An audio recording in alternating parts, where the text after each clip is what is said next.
पति और पत्नी में झगड़ा होता क्यों है? फ्रेंड्स, वैसे तो हस्बैंड और वाइफ में छोटे मोटे झगड़े होते रहते हैं। जहाँ प्यार होता है वहाँ तकरार भी होती है।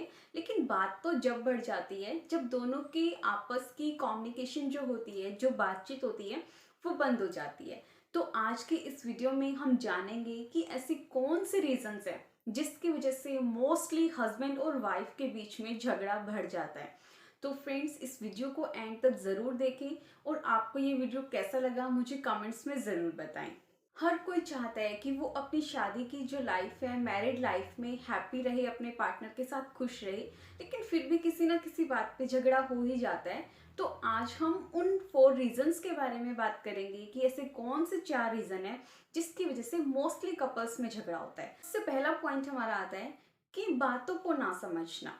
जब हम एक दूसरे की बात नहीं समझते हैं या ध्यान से नहीं सुनते हैं तो मोस्टली कपल्स में झगड़ा होता है। जब दो अलग अलग सोच वाले लोग एक होते हैं, दोनों की थिंकिंग अलग अलग होती है। फ्रेंड्स, दोनों की थिंकिंग अलग अलग होना भी कॉमन सी बात है, क्योंकि जब दोनों अलग फैमिली में पले बड़े हैं, उनको एक अलग माहौल मिला है, तो सोच भी अलग होना लाजमी है। लेकिन सोच का अलग होना गलत नहीं है, एक दूसरे की सोच को दबाना गलत है।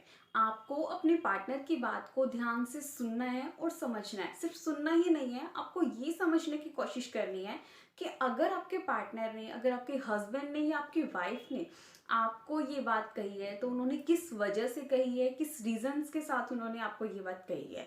आपको उनकी बात ध्यान से सुननी और समझनी बहुत ज़्यादा ज़रूरी है। जब दोनों के बीच की अंडरस्टैंडिंग अच्छी होगी, दोनों एक दूसरे की सोच को, एक दूसरे को समझने लग जाएंगे, तो झगड़ा अपने आप कम हो जाएगा। लाइक एग्जाम्पल, फ्रेंड्स, आपके हस्बैंड ने आपको बाहर जाने से या किट्टी पार्टी करने से या फ्रेंड के पास जाने से उन्होंने मना कर दिया, तो आपको इस छोटी सी बात पे उनसे झगड़ने के लिए नहीं बैठ जाना है। आपको उनके मना करने के पीछे का रीज़न समझना है। हो सकता है उनको घर पे कोई काम हो, या घर पे किसी गेस्ट ने आना हो, या उनको वो फ्रेंड पसंद ना हो, उन्होंने इसलिए मना किया हो। तो आपको उनके कहने का, उनके मना करने के रीज़न को पता करना है। ये नहीं कि आप छोटी सी बात को समझे बिना ही गुस्सा करने लग जाएं या इरिटेट हो जाएं। फ्रेंड्स, अब जो हमारा सेकंड रीज़न है वो है ये कि काम को लेकर एक दूसरे में कमियां निकालना। मोस्टली कपल ऐसा करते हैं कि हस्बैंड को बोलती है वाइफ्स कि आप ये नहीं करते, आप ग्रोसरी का सामान नहीं ला के देते, या आप किचन के काम में मेरी कोई हेल्प नहीं करते, बच्चों को सुबह रेडी करने के लिए आप मेरी हेल्प नहीं करते। एक दूसरे को लेकर कमेंट करना या एक दूसरे में कमियां निकालने से आपस में झगड़ा तो होगा ही। आपको अपने पार्टनर को कमियों के साथ एक्सेप्ट करना है। वैसे तो अगर हस्बैंड और वाइफ दोनों ही जॉब करते हैं तो दोनों की रिस्पॉन्सिबिलिटीज बनती हैं कि वो बच्चों को मिलकर रेडी करें, घर के सभी काम्स को डिस्ट्रीब्यूट कर ले आपस में, कि कुछ काम हस्बैंड करेंगे, कुछ काम वाइफ करेंगे। इसकी वजह से आप दोनों का झगड़ा बिल्कुल कम हो जाएगा। अगर हस्बैंड बाहर जाते हैं तो वाइफ इन चीज़ को अच्छे से मैनेज करके खुद से भी कर सकती हैं। या फ्रेंड्स, कई बार क्या होता है कि हस्बैंड और वाइफ दोनों ही वर्किंग है और वो दोनों का सेम टाइम उनका ऑफिस जाने का है और सेम टाइम ऑफिस से आने का है। हस्बैंड सोचते हैं कि मैं 1 आवर के लिए रेस्ट कर लूँ, वाइफ बच्चों को भी संभाल ले, डिनर भी प्रिपेयर कर ले। तो ऐसा नहीं हो सकता। आप कुछ टाइम या तो दोनों रेस्ट कर लें, उसके बाद में ही कुछ करें। आप दोनों मिलकर बच्चों की रिस्पॉन्सिबिलिटी, घर की रिस्पॉन्सिबिलिटी मिलकर उठाएंगे तो आप दोनों की ही प्रॉब्लम्स कम हो जाएंगी। आपको एक दूसरे के लिए बिल्कुल भी, जब हम एक दूसरे से एक्सपेक्टेशन रखने लग जाते हैं तो झगड़ा बढ़ने लग जाता है। फ्रेंड्स, अब जो हमारा थर्ड रीजन है वो है ये, किसी थर्ड पर्सन की वजह से झगड़ा होता है। हस्बैंड और वाइफ में खुद में आपस में बहुत ज़्यादा प्यार है, दोनों एक अंडरस्टैंडिंग के साथ, कॉम्प्रोमाइज़ के साथ अपनी लाइफ को बहुत अच्छे से स्टे कर रहे होते हैं, लेकिन फिर भी थर्ड पर्सन की वजह से दोनों के बीच में झगड़ा हो जाता है। आपको कभी भी किसी थर्ड पर्सन की वजह से अपना रिलेशन खराब नहीं करना। कई बार क्या होता है कि मदर इन लॉ ने कुछ कह दिया और वाइफ बोलती है हस्बैंड को कि आज मम्मा ने मुझे ये बोल दिया, कुछ कहा क्यों नहीं, आप सुनते रह गए, आपने कुछ रिस्पॉन्स नहीं किया। तो आपको ऐसा बिल्कुल भी नहीं करना है। कई बार मायके वालों ने हस्बैंड को कुछ कह दिया तो हस्बैंड कंप्लेन करते हैं कि तुमने अपने पेरेंट्स को ऐसा क्यों नहीं बोला, तुमने ये वर्डिंग क्यों सुनी, मेरे बारे में उन्होंने ऐसा कह क्यों दिया।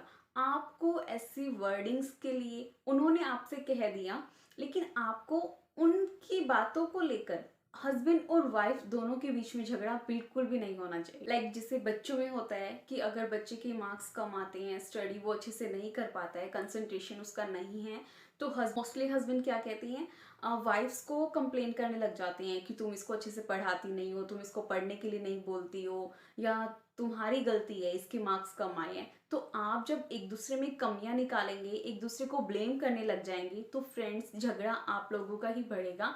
आपको कभी भी पार्टनर को एक दूसरे को ब्लेम नहीं करना है। फ्रेंड्स, अब जो हमारा फोर्थ और मेजर रीजन है वो है ये, हस्बैंड और वाइफ में पैसों को लेकर मोस्टली झगड़ा होता है। वाइफ्स बोलती हैं कि हस्बैंड घर खर्च के लिए पैसे नहीं देते, या वाइफ्स को ये कंप्लेन रहती है कि हस्बैंड बहुत ज़्यादा फिजूल खर्ची करते हैं, कभी फ्रेंड्स को लेकर, कभी इन लॉज को लेकर, कभी किसी और चीज़ को लेकर।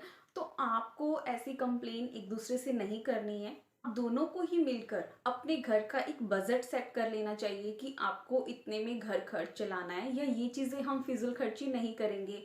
कई बार हस्बैंड को भी कंप्लेंट्स रहती हैं कि वाइफ बहुत ज़्यादा फिजूल खर्ची करती हैं, इसलिए वो वाइफ्स को पैसे देने के लिए भी कतराने लग जाते हैं। फ्रेंड्स, ये मैसेज एक वाइफ्स के लिए है। अगर आपको लगता है आपके हस्बैंड आपको घर खर्च के लिए पैसे नहीं देते हैं, तो आपको सबसे पहले अपने हस्बैंड को ये ट्रस्ट दिलाना होगा कि आप फिजूल खर्ची बिल्कुल भी नहीं करती हैं किसी भी चीज़ को लेकर।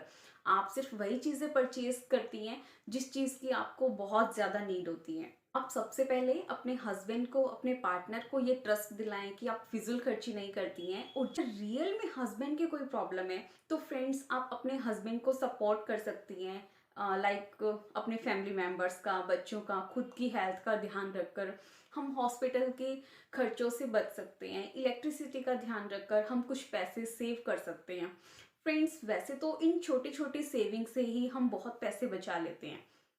अगर आप कैपेबल हैं तो आप बच्चों को ट्यूशन्स करा सकती हैं, या कुछ सिखा सकती हैं, टीचिंग कर सकती हैं, कुछ स्टिचिंग का काम कर सकती हैं, या पार्लर का कुछ कर सकती हैं। फ्रेंड्स, घर बैठकर महिलाएं पैसे कैसे कमाएं, इस टॉपिक पर भी मैंने वीडियो बनाया हुआ है। आप मेरे चैनल को सब्सक्राइब करके वीडियो ज़रूर देखें। और फ्रेंड्स, आपको आज का वीडियो कैसा लगा मुझे कमेंट्स में ज़रूर बताएं। अभी तक आपने मेरे चैनल को सब्सक्राइब नहीं किया है तो प्लीज़ ज़रूर कर लें, और बेल आइकन को ज़रूर प्रेस करें, ताकि जब भी हम न्यू वीडियोस को अपलोड करें तो आप तक नोटिफिकेशन ज़रूर पहुंच जाएं। Thank you friends watching for this video.